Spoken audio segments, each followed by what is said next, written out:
사도행전의 마지막 부분에는 손에 땀을 쥐게 하는 흥미진진한 항해의 스토리가 담겨 있습니다. 물론 흥미진진한 것은 편안하게 앉아서 책을 읽는 독자의 입장이고요.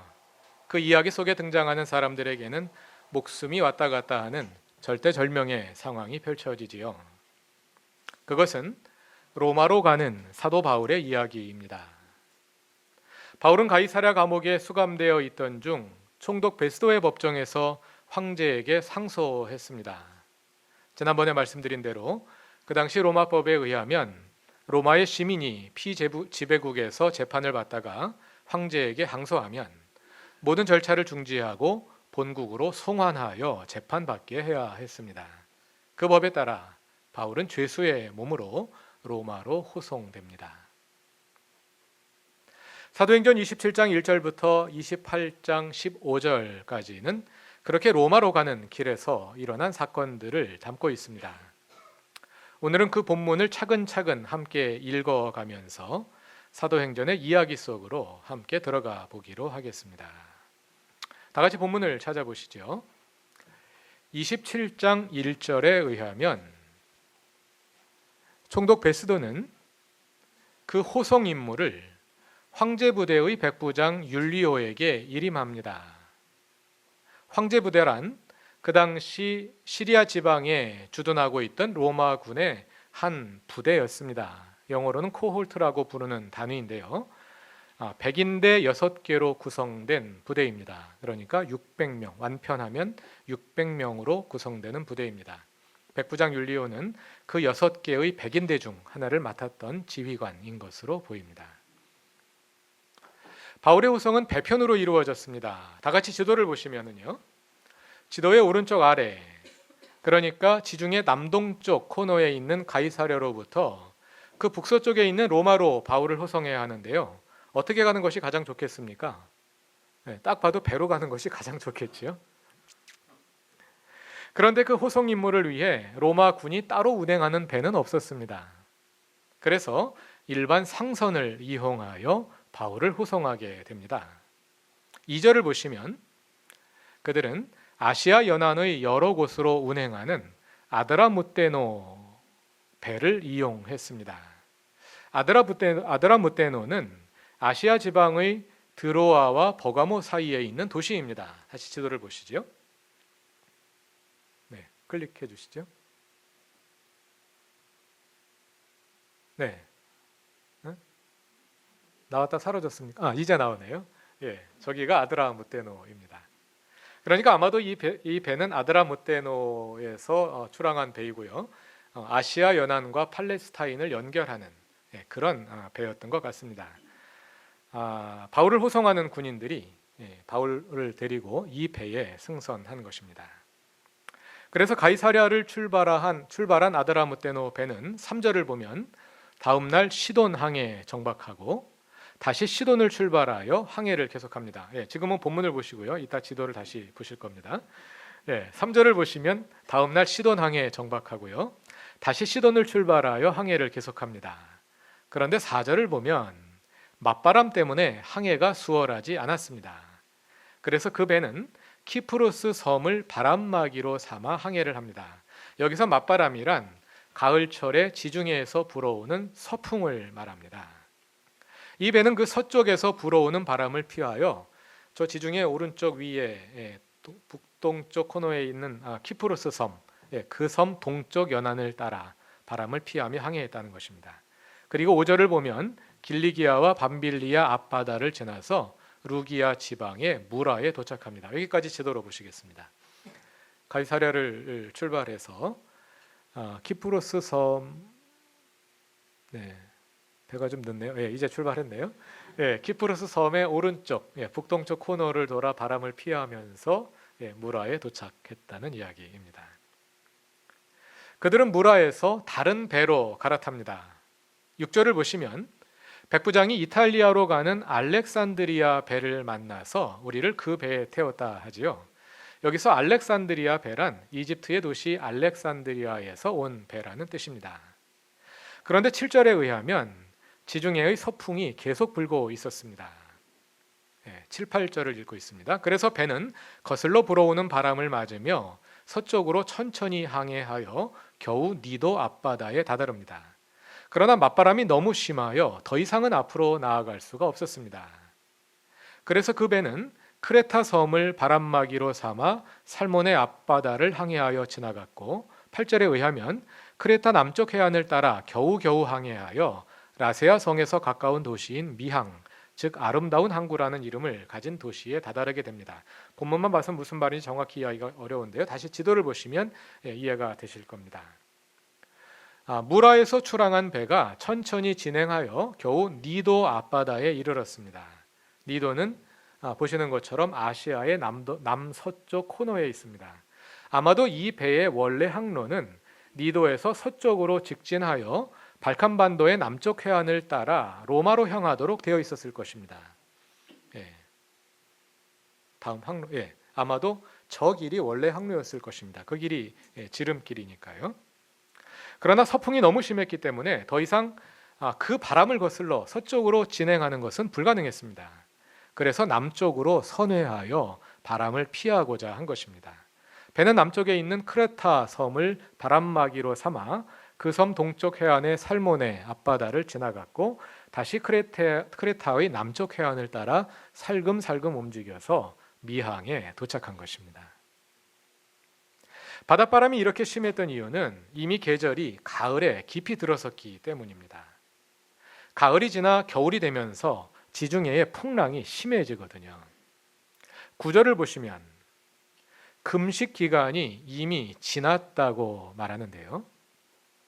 이것은 유대인들이 대속죄일에 하는 금식을 말합니다. 우리 달력으로는 9월 말이 이 금식 기간입니다. 그런데 금식 기간이 이미 지났다고 하니까 지금쯤은 아마도 10월에 깊숙이 들어서 있었던 것 같습니다. 그 당시 10월 중순부터는 지중해의 풍랑이 너무 심해서 항해가 불가능했다고 합니다. 그래서 로마 사람들은 이 기간을 바다가 닫히는 시기라고 불렀다고 하네요. 이미 항해하기에 위태로운 시기에 접어들고 있었던 것이죠. 그래서 10절을 보면 바울이 그들에게 더 이상 항해하지 말라고 충고합니다.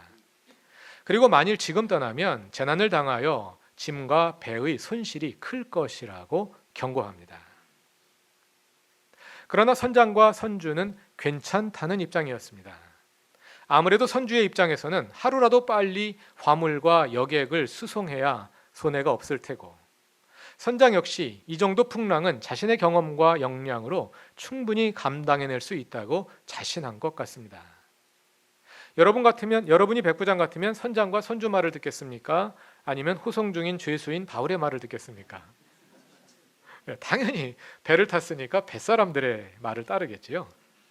게다가 12절에 의하면 미항은 겨울을 나기에는 적합하지 않은 곳이었던 것 같습니다. 그래서 조금 더 서쪽으로 움직여 크레타 섬 서부에 있는 다른 항구 베닉스로 가서 영어로는 피닉스입니다. 베닉스로 가서 겨울을 나자는 쪽으로 사람들의 의견이 쏠립니다. 지도를 보시면 크레타 섬 서쪽 끝에 베닉스가 있지요. 마침 13절에 의하면 남풍이 순하게 불어오고 있었습니다. 그래서 그들은 좋은 기회라 생각하고 닻을 올려 배를 띄우고 크레타 해안에 바짝 붙어서 항해를 시작했습니다. 미항에서 베닉스로 가려면 약간 북서쪽으로 올라가야 하니까 남풍은 매우 좋은 항해 조건이었을 것입니다. 그런데 얼마 못 가서 폭풍이 몰아치기 시작했습니다. 그 폭풍의 이름이 유라글로입니다. 헬라어로 유라퀼론인데요. 유라퀼론은 동풍을 뜻하는 유로스와 북동풍을 뜻하는 아퀼로가 합성된 이름입니다. 그러니까 북동쪽에서 불어오는 폭풍 이렇게 옮길 수 있겠습니다. 순한 남풍을 맞으며 출항한 배가 갑자기 들어닥친 북동풍과 부딪혔습니다. 바람의 방향에 따라 돛을 올려 조절하며 움직이던 배가 갑자기 반대편에서 폭풍이 불어닥치니 혼비백산이 되었겠지요. 어떻게 돛을 올리고 다시 내리고 할 겨를이 없었습니다. 그래서 그 배는 그저 체념한 채 바람에 떠밀려 가기 시작했습니다. 그렇게 무작정 남쪽으로, 북동쪽에서 불어오니까 남서쪽으로 떠밀려 갔겠죠. 떠밀려 내려가던 배는 가우다라는 작은 섬 부근에 이르르자 섬이 바람막이가 되어 그나마 조금 숨을 돌릴 만한 여유를 갖게 되었습니다. 가우다는 피닉스에서 한 40km 남쪽으로 떨어진 섬입니다. 북동쪽에서 바람이 불어오니까 아마 가우다 아래쪽 남서쪽에 내려가서 배가 잠시 숨을 돌릴 수가 있었겠죠. 그래서 16절과 17절에 의하면 선원들이 간신히 거룻배를 휘어잡아 갑판 위로 끌어올리고 그 배를 밧줄로 선체에 동여맸습니다. 거룻배는 구명정인데요. 평소에는 배 옆에 달고 다니지만 바람이 너무 세서 바람에 부딪혀서 배가 파손될 수 있기 때문에 선체에다가 튼튼하게 밧줄로 동여맨 것입니다. 모든 승객들이 몹시 시달리고 있는 가운데 18절과 19절을 보면 선원들은 짐을 바다에 내던져 배의 무게를 줄이려 했습니다.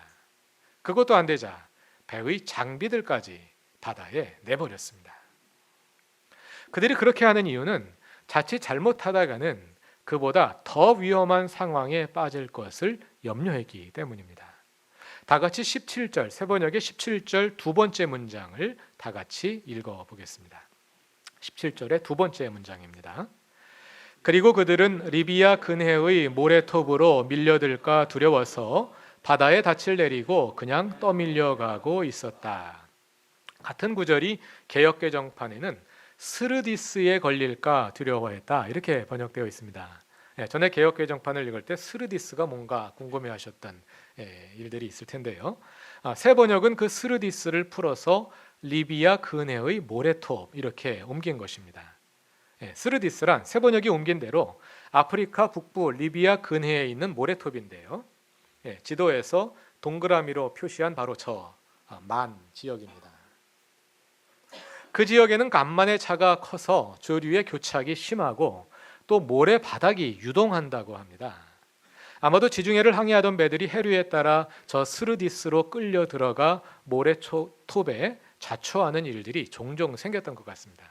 지금 이 사람들이 탄 배가 바로 그 스르디스 쪽을 향해서 밀려가고 있잖아요. 그래서 알렉산드리아 배의 선원들도 배가 그 모래톱으로 밀려 들어갈까 두려워했다는 것이죠. 20절을 보시면 해도 별도 보이지 않는 가운데 거센 바람이 쉬지 않고 몰아닥치고 있었습니다. 배에 탄 사람들은 오랫동안 아무것도 먹지 못한 채 살아남으리라는 희망마저 점차 잃어가고 있었습니다. 그것은 매우 상징적인 장면입니다. 유대인들을 포함하는 고대 근동 지역의 사람들 가운데서 바다는 악의 상징이었습니다. 게다가 그 바다에 여러 날 동안 해도 별도 보이지 않는 어둠이 계속되고 있습니다. 세상을 온통 악이 지배하는 가운데 모든 사람들이 그 악에 짓눌려 있는 모습을 떠오르게 하는 장면입니다. 그러나 모든 사람들이 짓눌려 있는 절망적인 상황 속에서도 그러한 극심한 풍랑과 어둠에 굴하지 않은 채 고개를 들고 살아남아 있는 사람이 하나 있었습니다. 그 사람이 바울입니다. 바울은 본래 그 배가 미항에서 떠나는 것을 만류했던 사람이지요. 그러나 바울의 경고를 무시하고 출항했던 그 배는 폭풍을 만나 결국 이러한 처지에 이르게 된 것입니다. 21절 이하를 보면 그렇게 위기를 당한 사람들을 향해 바울이 다시 예고합니다. 그 가운데 22절을 다 같이 읽어보겠습니다. 22절입니다. 그러나 이제 나는 여러분에게 권합니다. 기운을 내십시오. 이 배만 이를 뿐 여러분 가운데 한 사람도 목숨을 잃지는 않을 것입니다. 지난번 미항에서의 예고가 위기에 대한 경고였다면 이번의 예고는 위기 가운데 선포되는 위로와 희망의 메시지였습니다. 바울은 사슬에 묶여 죄수의 몸으로 호송되는 처지였습니다. 그러나 그건 겉으로 보이는 현상일 뿐이었습니다. 바울은 그들 가운데 유일하게 자유로운 사람이었습니다. 오히려 다른 모든 사람들이 지금 폭풍에 묶여 바다 한 군데에 갇혀 있었습니다. 묶여 있는 것은 바울이 아니라 그들이었습니다. 그리고 바울은 오히려 풍랑의 위기 속에서 그들을 구출하시는 하나님의 사자였습니다. 하나님의 사람이 위기 속에서 그 진가를 발휘하고 있는 것입니다. 그 위기 속에 있는 사람들에게 바울은 계속하여 말합니다. 다 같이 23절과 24절을 읽어보겠습니다. 바로 지난밤에 나의 주님이시요 내가 섬기는 분이신 하나님의 천사가 내 곁에 서서 바울아 두려워하지 말아라. 너는 반드시 황제 앞에 서야 한다. 보아라, 하나님께서는 너와 함께 타고 가는 모든 사람의 안전을 너에게 맡겨주셨다 하고 말씀하셨습니다. 하나님께서 그 배에 있는 모든 사람의 안전을 바울에게 맡겨주셨다.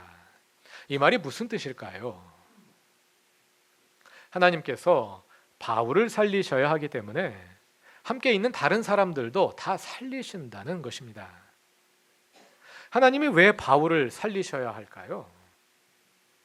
바울에게는 아직 사명이 남아있기 때문입니다. 그것은 황제 앞에 서는 것입니다. 하나님은 바울에게 황제 앞에 서는 사명을 주셨고 그 사명을 이루게 하시기 위해 어떻게든 그를 살리실 것입니다. 지난 주일에 보신 대로 예루살렘과 가이사랴에서는 바울 자신이 사명을 위해 살아남고자 했었다면 이제 풍랑이 있는 바다에서는 하나님께서 사명을 위해 바울을 살리시는 것입니다. 그리고 하나님은 바울을 살리시기 위해 함께 가는 사람들도 살리실 것입니다. 왜냐하면 그들은 배를 움직이고 또 바울을 로마로 인도할 사람들이기 때문에 그들이 살아남아야 바울이 로마에 갈 수 있을 것이기 때문입니다. 그렇게 바울은 그 배에 탄 모든 사람들의 생명의 근원이 되었습니다. 죄수로 매여 있는 바울이 겉으로만 자유로워 보이는 사람들을 살려내는 것이지요. 바울을 태운 알렉산드리아 배는 풍랑을 만난 후 15일 동안 바다 위를 표류합니다. 그리고 15째 되는 날 어느 섬에 도착합니다. 선원들은 배를 육지에 댈 준비를 합니다. 27장 39절 이하에 그 상황이 서술되어 있는데요. 선원들은 닻을 모두 끊어서 바다에 버리고 동시에 키를 풀어 늦추고는 돛을 올려서 배를 정상적으로 움직일 준비를 하는 거죠. 바람을 타고 해안 쪽으로 들어갔습니다. 그런데 그렇게 움직이던 배가 두 물살이 합쳐지는 곳에 끼어들어 배가 모래톱에 걸리고 말았습니다. 그래서 이물, 즉 뱃머리는 박혀서 움직이지 않고 고물, 즉 배의 뒷부분은 심한 물결에 부딪혀 깨져버리고 말았습니다. 그러자 42절에서 병사들이 혹시 죄수들이 헤엄쳐 도망갈까 봐 그들을 죽여버릴 계획을 세웁니다. 그래서 바울도 다른 죄수들과 함께 죽임당할 위험에 처하게 됩니다. 그러나 그것은 큰 오해였습니다. 바울이 죄수의 몸이기 때문에 그들은 바울의 목숨이 자신들에게 달려있다고 착각을 한 것이지요. 사실은 그들 자신의 목숨이 바울에게 달려있는데 말입니다. 자신들이 어떻게 아직까지 살아남아 있는지 아직도 깨닫지 못하고 있는 것입니다.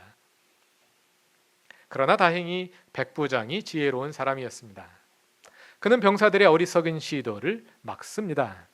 그리고는 헤엄칠 수 있는 사람은 먼저 뛰어내려서 그리고 다른 사람들은 부서진 배 조각을 타고 무트로 나가라고 명령합니다. 이렇게 해서 바울이 예고한 대로 배는 잃었지만 모든 사람이 목숨을 건지게 됩니다. 37절에 의하면 그 사람들의 수는 276명이었습니다. 여기까지 경로를 지도로 다시 보겠습니다. 풍랑에 표류했기 때문에 정확히 어디로 갔는지는 알 수 없습니다. 그러나 대체로 저 점선으로 표시된 그 지역을 떠돌아다니다가 결국은 저 섬에 도달하게 된 것입니다. 사도행전 28장 1절에 의하면 그들이 도착한 섬의 이름은 몰타였습니다. 개역개정판에는 멜리데라고 나오는데요. 멜리테, 몰타 같은 이름입니다. 바울은 그 섬에 머무는 가운데 여러 가지 기적을 행합니다. 먼저 바울은 불을 피우기 위해 모아온 나뭇가지 더미에서 나온 뱀에게 물리고도 아무 일 없이 멀쩡했고, 그 섬의 추장 보블리오의 아버지가 열병에 걸리는 것을 고쳐주기도 했습니다. 그리고 그 일을 보고 찾아온 그 섬의 다른 병자들까지 고쳐주게 됩니다. 그 덕에 배에 탔던 사람들이 모두 극진한 대접을 받게 됩니다. 그들은 본래 남패한 배에서 구출된 해상 난민들인데요. 바울 덕에 난민이 아니라 귀빈 대접을 받게 된 것이지요. 심지어 10절에 의하면 그들이 떠날 때 섬 사람들이 그들에게 필요한 물건들까지 가져다가 배에 실어주기까지 합니다. 그들은 그 섬에서 그렇게 석 달 동안 대접을 잘 받으면서 겨울을 보냅니다. 그리고 11절에 의하면 알렉산드리아에서 온 또 다른 배인 디오수구로라는 이름의 배를 타고 떠납니다. 그들은 수라구사에서 한번 정박하고 다음에 레기온에서 정박하고 거기를 지나 보디올 항에 내려서 거기서부터는 육로를 통해 로마에 들어가게 됩니다. 그 경로는 지도에 보시는 바와 같습니다.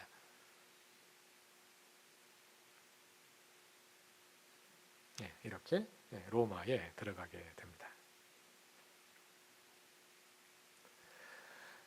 전에 예루살렘으로 올라가던 길에서 바울은 에베소의 장로들을 밀레도로 불러서 고별 설교를 하는 가운데 20장 22절에서 이렇게 말한 바 있습니다. 이제 나는 성령에 매여서 예루살렘으로 가는 길입니다. 나는 그곳에 가서 결박당하여 죄수의 몸이 될 것입니다. 그러나 나의 달려갈 길, 곧 주 예수께 받은 사명을 다할 수만 있다면 나는 내 목숨이 조금도 아깝지 않습니다. 그 설교대로 바울은 이중으로 매인 몸이 되었습니다. 한편으로는 성령에 매이고 다른 한편으로는 사슬에 매인 사람이 되었으니까요. 그렇게 매인 채로 죄수의 몸으로 바울은 로마로 호송되었습니다. 그러나 로마로 가는 배 위에서 거친 풍랑을 만난 바다 위에서 보여준 모습은 그 사슬이 결코 바울을 매어 놓을 수 없다는 것이었습니다. 진정으로 매어 있는 자들은 오히려 겉으로 보기에 자유로운 자들이었습니다.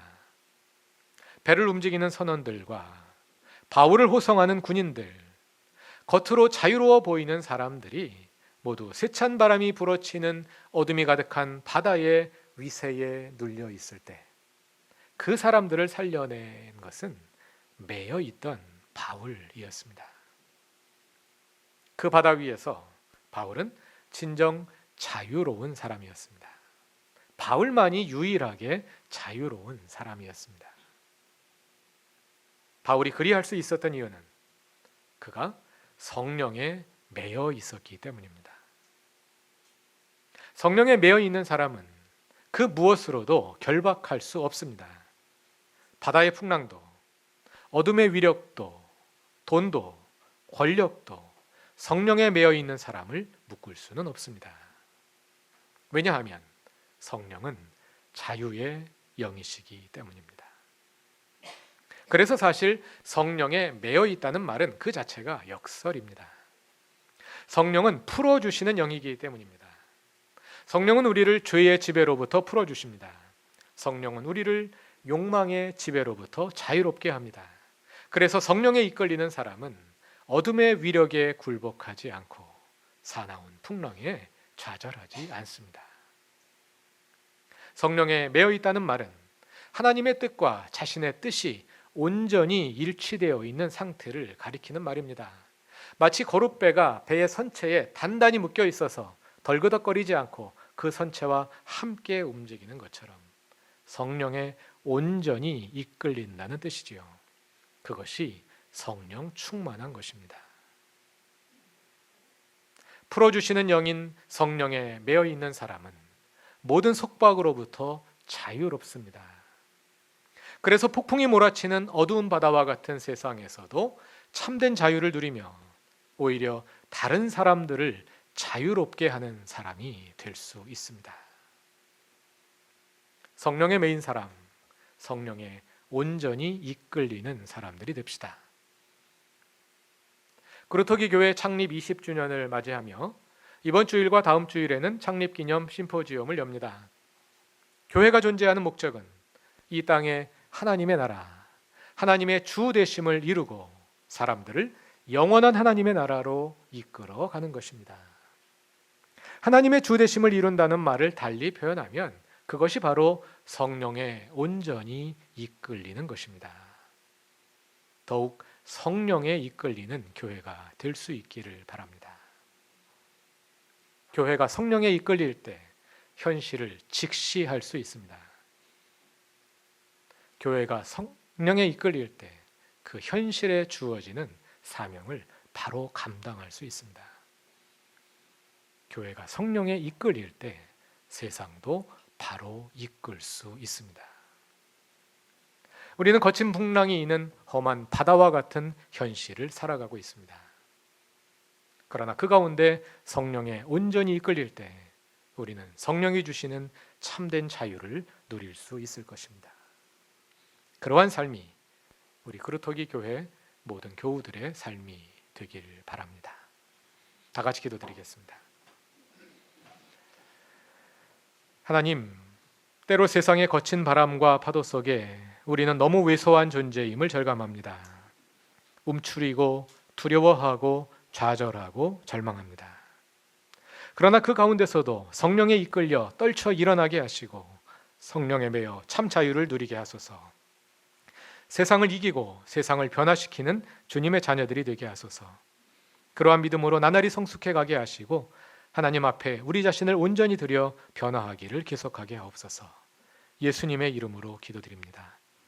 아멘.